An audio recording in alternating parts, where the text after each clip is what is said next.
Not the Only Road now, which is interesting because that's a sort of a reworking of an old tune, The Only Road.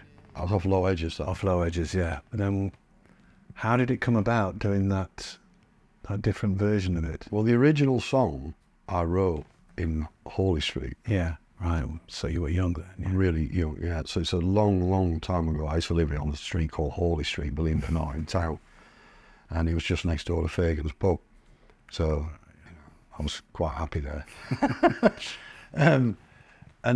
It was just one of those that I wrote. In those days, I was on the dole and I basically had nothing to do and no money. In fact, I didn't have a bank account or a passport until I was 26 because I didn't have any money and I weren't fucking going anywhere. So I used to sit and learn to write songs all day, every day, because there was nothing else really to do. And that was one of the songs that came out of that period of time.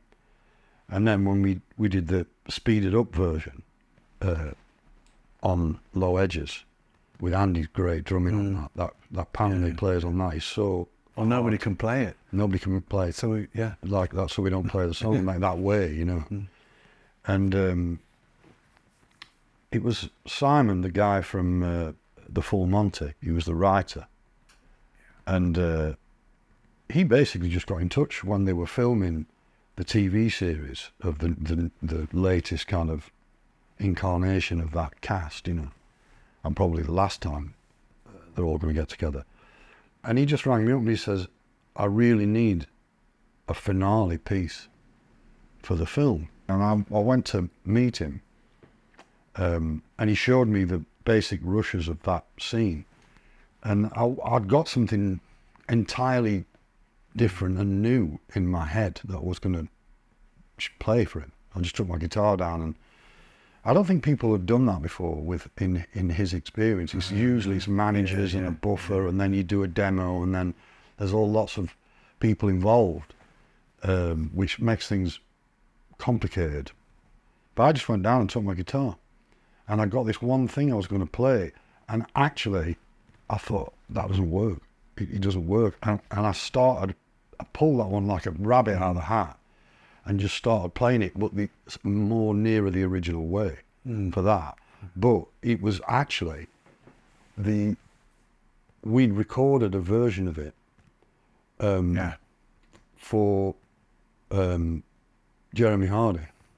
It was his wife Katie got in touch after Jeremy had died, and Jeremy was he used to stay in this room actually when he was on tour, and he loved staying here because it was quite peaceful, and we were really good pals. And when he passed, his wife got in touch saying, do you mind if we play this song at his funeral? Because it turned out that song was his favourite song, which I never knew. It blew my mind, I thought he'd choose something,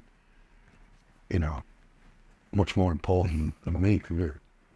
And it was she said, do you mind? I said, mind. It'd be a sad but tremendous honour, And then I remember us messing around with it in the studio, and we recorded a very quick version, especially for him.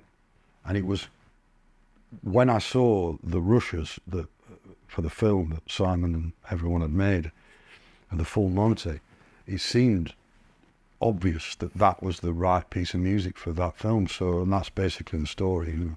It's not complicated. No. Slightly a sad story in a way, but is cheers, Jeremy. Yeah, thanks for that. Yeah. Cheers, Another Jeremy. song about loss.